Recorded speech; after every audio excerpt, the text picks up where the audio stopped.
शेरावाली माता की कथा। क्या आपके मन में भी ये सवाल आता है कि माता की सवारी शेर कैसे बना है? तो आप माता के सच्चे भक्त हैं। शेरावाली माता की कथा सुनने या सुनाने से जल्द ही मनचाहा वाहन सुख मिलता है। तो चलिए मन में मनचाही वाहन सुख की कामना कर ये कथा सुनते हैं। माता शेरावाली आपकी मनोकामना जरूर पूरी करेंगी। हो सके तो कमेंट में जय माता शेरावाली जरूर लिखे और कथा अच्छी लगी हो तो लाइक और चैनल को सब्सक्राइब कर दे। तो चलिए माता शेरावाली की कथा सुनते हैं।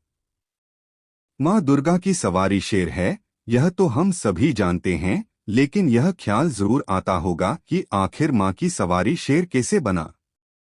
इसके बारे में एक कथा है। कहा जाता है कि माता पार्वती ने भगवान शिव को पाने के लिए काफी प्रयास किए थे। वह उन्हें पति के रूप में पाना चाहती थीं। इसके लिए उन्होंने कठिन तपस्या की, जो 14,000 वर्ष तक चली। तपस्या कठोर थी, इस कारण माता का शरीर कमजोर और रंग गोरे से सांवला हो गया। माता की तपस्या से भोलेनाथ प्रसन्न हुए और उनका विवाह हो गया। काफी समय बाद एक दिन भगवान शिव और देवी पार्वती कैलाश पर्वत पर बैठकर हंसी मजाक कर रहे थे।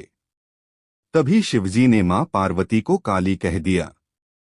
शिवजी की यह बात पार्वती जी को खटक गई।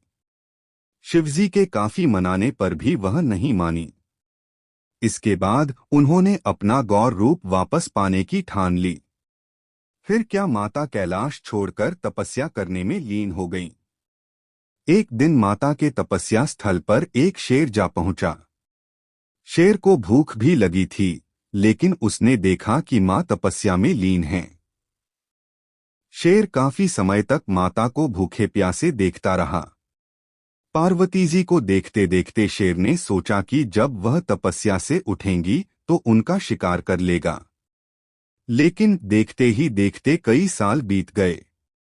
पार्वती जी की तपस्या जब पूरी हुई तो भगवान शिव प्रकट हुए और माता को गौरवर्ण यानी मां गौरी होने का वरदान दे दिया।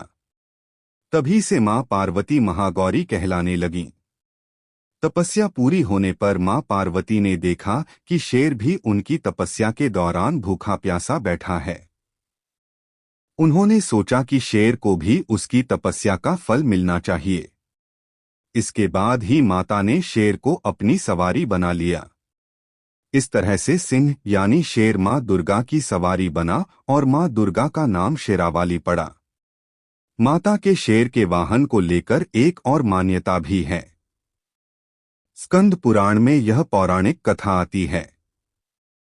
कथा के अनुसार भगवान शिव और माता पार्वती के पुत्र कार्तिकेय ने देवासुर संग्राम में दानव तारक और उसके दो भाई सिंहमुखम और सुरापदमन नामक असुरों को पराजित कर दिया था। सिंहमुखम ने कार्तिकेय जी से माफी मांगी। इसके बाद कार्तिकेय प्रसन्न हो गए। उन्होंने उसे शेर बना दिया और मां दुर्गा का वाहन बनने का भी आशीर्वाद दे दिया। मां के अलग अलग वाहन होते हैं जो भविष्य का संकेत भी देते हैं। मां दुर्गा के वाहन डोली, नाव, घोड़ा, भैंसा, मनुष्य और हाथी भी होते हैं। मान्यता के अनुसार अगर नवरात्र रविवार या सोमवार से शुरू हो रहे हैं तो मां का वाहन हाथी होता है, जो ज्यादा बारिश के संकेत देता है। यह इस बात का भी संकेत देता है कि आपका यह साल खूब अच्छा बीतेगा। शुभ परिणाम भी मिलने की संभावना है। वहीं अगर नवरात्र मंगलवार और शनिवार से शुरू हैं तो मां का वाहन घोड़ा होता है, जो सत्ता परिवर्तन का संकेत देता है। इसके अलावा गुरुवार या शुक्रवार से शुरू होने पर मां दुर्गा डोली में बैठकर आती हैं। यह तांडव जनधन हानि का संकेत है। बुधवार के दिन से नवरात्र की शुरुआत होती है तो मां नाव पर सवार होकर आती हैं और अपने भक्तों के सारे कष्ट हर लेती हैं।